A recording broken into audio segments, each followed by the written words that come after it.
ल अब अर्को हामीले first and second case study गरेछौँ र अब हामी पढ्न गइरहेको छौँ केस थर्ड एन्ड फोर्थ है same that is the we are now applying the previous study the rules the method of the drawing the ray of diagram and apply गरेर अर्को केस हामीले 3 र 4 हामीले अघिल्लो केस 2 सम्म के गर्यो त्यो अब्जेक्टलाई धेरै पर थियो b1 c लायो अब के गर्यो c मा नै राख्यो when the object is placed c or 2f of the convex lens कस्तो इमेज हुन्छ भने अगेन मानौ हाम्रो यो अब्जेक्ट छ है यो c मा राख्यो यो अब्जेक्ट ab छ ab हाइट भएको अब्जेक्ट छ यो अब्जेक्टबाट मानौ कुनै एउटा प्यारल रे अफ लाइट गयो है फेरि यो कहाँबाट पास हुन्छ फोकसबाट पास भयो अगेन अर्को रे अफ लाइट पोलबाट पास भयो है विथआउट एनी डेभिएसन गयो कहाँ आएर मिट भयो त it meet at the c को ca मा आएर मिट भएको छ है सो यहाँ इमेज पनि के देखेको छ है सो c मा छ भने इमेज अब्जेक्ट c मा छ भने इमेज पनि कहाँ बन्यो c मा नै बन्यो भन्न खोजेको है र कसरी छ अब्जेक्ट को अनदर साइडमा so image is form at the another side of the object यहाँ हल्का बाङ्गो भइरहेको छ हैन भाइ पनि त्यो कापी बनाउँदाखेरि पेन्सिल र स्केल युज गरेर चाहिँ बनाउने है हल्का बाङ्गो देखेछ है त्यो कन्सेप्ट बुझ्ने र बुकमा पनि हेर्ने अब्जर्भ गरेर चाहिँ ड्र गर्ने भन्न खोजेको है यहाँ कन्सेप्ट युज गरेर त्यो चाहिँ आफै चाहिँ प्र्याक्टिस गर्ने सबै सेम टु सेम आउँछ बुकमा पनि गएर हेर्ने र जुन यहाँ प्रोपर्टी मैले नेचर अफ इमेज म यहाँ लेखाइरहेको सेम आउँछ भनेको त्यहाँनिर अब यहाँ ब्ल्याक हल्का बाङ्गो टिङ्गो भइरहेको छ जस्ट कन्सेप्ट युज गरेर आफै प्र्याक्टिस गर्ने सो अब इमेजहरू कहाँ बन्यो form at the C object C मा हुँदाखेरि इमेज पनि सी मा नै भयो तर अब्जेक्ट को another side of the so image form at the C but another side of the object real छ inverted छ र image के छ what is the shape and size of the object जत्रो हाइट को छ अब यहाँ देखिँदैन सेम देखिन्छ है image is same as object अनि यो फेनोमेना यो पोइन्ट यो प्रोसेस हामीले कहाँनिर एप्लाई गर्छौँ यो कन्डिसन चाहिँ फोटोकपीमा हामी अब्जर्भ पनि गर्छौँ फोटोकपी नामै छ फोटो जस्ताको त्यस्तै सारा बनाएको हामी जब कुनै पनि अब्जेक्टको पन्नाको वा बुकमा लेखेको कुरा जब फोटोकपी गर्छौँ हामी रियली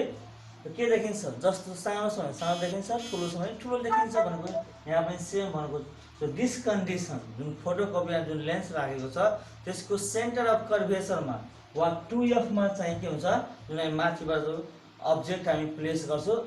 राख्दाखेरि त्यहाँनिर के हुन्छ जस्तो सब्जेक्ट उस्तै चाहिँ आउटपुट चाहिँ निस्किन्छ वा फोटोकपी हामी निस्किन्छ so this condition apply in the case of the photocopy अब नेक्स्ट कन्डिसनमा केस 4 मा के गर्छौँ अब अब्जेक्टलाई हामी के गर्यो इन्फिनिटीमा थियो इन्फिनिटीमा साझा सी हुन पछाडिमा आयो अब सी मा नै राख्यो अब के गर्छौँ हामी बिट्विन सी र एफ गर्छौँ एफ र सी को बीचमा वा एफ र 2f को बीचमा राख्दाखेरि के हुन्छ एफ र सी वा 2f पनि भनौँ है यो कुरा हो तर फेरि के आयो र अब्जेक्ट एबी अब्जेक्ट यहाँ प्लेस भएको छ यो अब्जेक्टबाट एउटा प्यारल रे अफ लाइट आयो जुन रिफ्र्याक्सन भयो फोकसबाट पास भयो फेरि अर्को रे अफ लाइट छ जुन यहाँ के छ पोलबाट पास हुन्छ एकदम विथआउट एनी डेभिएटेड एकदम सिधाको सिधा गयो कहाँ आएर मिट भयो त सी भन्दा पछाडि आएर मिट भयो अब यो अब्जेक्टलाई हामी कम्पेयर गरेको के छ अब्जेक्ट एबी हाइट भन्दा ए ड्यास बी ड्यास भएर के छ ठुलो छ धेरै ठुलो छ न हल्का ठुलो छ इनलार्ज भन्छ त्यसलाई योमा के थियो सेम साइज छ भन्न खोजेको यहाँ के जग्गा ठुलो छ सो इमेज कहाँ बन्यो सी भन्दा पछाडि कुनको सी भन्दा पछाडि अब्जेक्टको जस्ट उल्टो साइड अब्जेक्ट यो साइडमा छ भने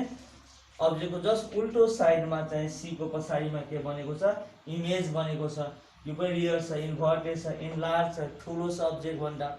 जेनरली हामी बिग साइज भन्दैनौँ यो च्याप्टरमा यहाँ डिमिनिस र इनलार्ज भन्छौँ सानो र ठुलोलाई डिनोट गर्नलाई युज गरेको तिमी यहाँ लेख्न सक्छौ इमेज लार्ज पनि भन्न सक्छौ तर हामी इनलार्ज वर्ड नै यहाँ युज गरेर नै हामी त्यही युज गर्छौँ अब यो कुरा कहाँ अप्लाई गर्छ यो कन्डिसन कहाँ अप्लाई गर्छौ भनेको this condition apply in case of the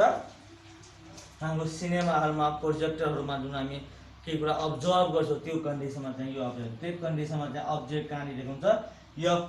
र सी को बिचमा प्लेस गरिन्छ अनि इमेज ल्याएको हुन्छ जुम भएको जुम आउट ठुलो भएको हामी फिल गर्छौँ वा फिल गरेर हामी भिजुअल स्क्रिनमा चाहिँ अब्जर्भ गरिरहेको छौँ। That is the this condition भन्न खोजेको एफ र सी को केसमा हामी अप्लाई गर्न सकिन्छ। सो यसलाई फर्दर हामी दुईवटा केस अझै बाँकी छ त्यो स्टडी गर्छौँ। सो अब यहाँ है लास्ट दुईवटा केस बाँकी छ जुन अब्जेक्ट के थियो हाम्रो एफ र सी को बिचमा थियो अझै म के राख्छु एफ फोकसमा राख्दा चाहिँ के हुन्छ भने भनौँ कुनै अब्जेक्ट एबी छ which is place at the focus यो फोकसबाट एउटा प्यारा रे अफ लाइट आयो जुन चाहिँ रिफ्र्याक्सन भएपछि कहाँबाट पास भयो यो फोकसबाट पास भएको छ र अर्को रे अफ लाइट चाहिँ यो पोलबाट इन्सिडेन्ट भएर पास भएपछि के छ अलवेज अनडेभिएटेड हुन्छ कतै के हुन्छ यसले डेभिएसन गर्दैन एकदम सिधा हिँड्छ भनेको खोज्यो। अब यो दुईवटा प्यारा रे देखिन्छ भनेको खोज्यो अनि हामीले के एजुम्सन कन्सिडर गर्छौँ भने दुईवटा प्यारा एक्चुअली मिट त हुँदैन त थ्योरी के भन्छ दुईवटा parallel ray meet at the infinity यो कन्सिडर गरिएको छ वा थ्योरी भनिन्छ है दुईवटा parallel ray of light meet at the infinity त्यो इन्फिनिटी कति थाहा भन्न सकिँदैन जस्ट एउटा एजुम्सन भनेको छ। सो यहाँ जब फोकसमा हुँदाखेरि त्यो अब्जेक्टबाट रिफ्र्याक्सन भएपछि दुईवटा प्यारा रे अफ लाइट आयो para ray of light meet गरेर इमेज बन्ने हो हाम्रो कन्सिडर के छ प्यारा रे अफ लाइट इन्फिनिटीमा गएर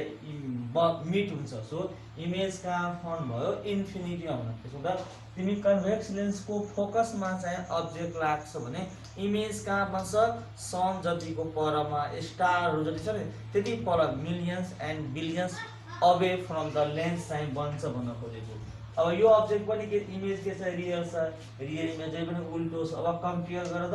सन र स्टारतिर चाहिँ इमेज बन्यो है भनेको त्यो इमेज के छ एकदम ठुलो छ अब्जेक्टको तुलनामा जस्ट हाइली इनलाई यो जस्ट उल्टो भयो इन्फिनिटीमा हुँदाखेरि फोकसमा बनेको थियो फोकसमा अब्जेक्ट छ भने इन्फिनिटीमा बन्यो जस्ट 1 नम्बरको जुन हाम्रो केस थियो जसको जस्ट उल्टो या के आयो केस नम्बर 5 आयो भन्नु। यो 6 वटा केस मध्ये जेनरली हाम्रो इक्जाममा चाहिँ यो सीमा हुँदाखेरिको है भन्न खोजेको थर्ड केस र यो लास्ट केस 6 केस चाहिँ बढी इक्जाममा यो सोध्ने गरिन्छ र यो भन्दा पनि बढी इम्पोर्टेन्ट चाहिँ 6 नम्बर केस हो। यो 5 नम्बर केससम्म हामीले के स्टडी गर्यो भने in the case of the convex lens when object is place from infinity to the focus infinity देखि फोकससम्म डिफ्रेन्ट पोइन्टमा अब्जेक्ट राख्दाखेरि we obtain the real and the inverted image whereas when the object is placed between the focus and the pole जब हामीले अब्जेक्टलाई focus र पोलको बिचमा place गर्यो भने 5 वटा the ordinary case that we seen up to the case 5 जुन 5 number केससम्म जुन हामी case observe गरेको थियो त्यो भन्दा जस्ट उल्टो हामी के पाउँछौँ केस नम्बर 6 मा पाउँछौँ। के पाउँछौँ भने अरू केसमा रियल बनाउँछ भने यहाँनिर के आयो भर्चुअल इमेज बन्यो अरू केसमा इमेज चाहिँ अब्जेक्टको जस्ट अर्को साइडमा बन्थ्यो भने अब्जेक्ट जुन साइडमा छ इमेज पनि के छ त्यही साइडमा बनेको कुरा हामी यहाँ अब्जर्भ गर्छौँ भन्न खोजेको। एज यु सीन हियर प्यारलबाट इन्सिडेन्ट फोकस पास हो अर्को चाहिँ रे के आयो पोलबाट so this two are ray are not the parallel यसलाई हामी पछाडितिर चाहिँ ड्र गर्यो भने हामी भर्चुअली के अब्जर्भ गर्छौँ भने यही साइडमा इमेज बनेको छ भन्न खोजेको। सो यहाँ के रहेको image is from the same side of object beyond the C भन्न खोजेको यो सी हैन यो सी त के छ अब्जेक्ट अर्को साइडमा छ। So same side of the object चाहिँ फर्म भयो यो लास्ट केसमा अनि यो ब्रोकन ल्यान्डबाट बनेको छ भर्चुअल छ र यो उल्टो अघिको छ उल्टो थियो तल बनेको यहाँ के छ यो पनि अब्जेक्ट पनि माथि र इमेज पनि के छ माथि छ सुल्टो छ। सो इरेक्टेड छ इरेक्टेड मिन्स सुल्टो इन्भर्टेड मिन्स उल्टो इमेज के छ ठुलो छ अब्जेक्टको तुलनामा कम्पेयर गरौँ यो पनि ठुलो छ के त हाइली इन्डा यो केस र यो केसमा के फरक छ भने यो रियल छ यो भर्चुअल छ यो इन्भर्टेड छ यो इरेक्टेड छ यो हाइली इन्डा एकदम लार्ज विशाल भनौँ न हामीले है स्टार जस्तो छ सन जतिको ठुलो इमेज बन्छ भनौँ यसमा के छ ठिक्कको ठुलो भन्ने भनेको है it is using the microscope. Again हामीले यसको म्याग्निफिकेसन कुरा गर्यो भने यहाँनिर म्याग्निफिकेसन के छ भेरी भेरी हाई भन्नु है very very large than the 1 हुन्छ यहाँनिर के गर्छ ग्रेटर देन 1 लेख्न सकिन्छ भनेको छु so these are the 3 cases we discuss that is the nature of the image form by the convex lens similarly हामीले कन्केभ लेन्सको पनि कुरा गर्न सक्छौँ जसरी कन्भेक्स लेन्समा अब्जेक्टलाई डिफ्रेन्ट पोजिसनमा राख्दाखेरि डिफ्रेन्ट नेचरको इमेज बन्छ भने but in the case of the concave lens we obtain the only one type of the image whatever be the position of the object हामी अब्जेक्टलाई जुनसुकै पनि ठाउँमा राख्दाखेरि कन्केभ लेन्सको केसमा चाहिँ जहिले पनि एउटै नेचरको एउटै किसिमको इमेज बन्छ that is it always form on the same side of the object between the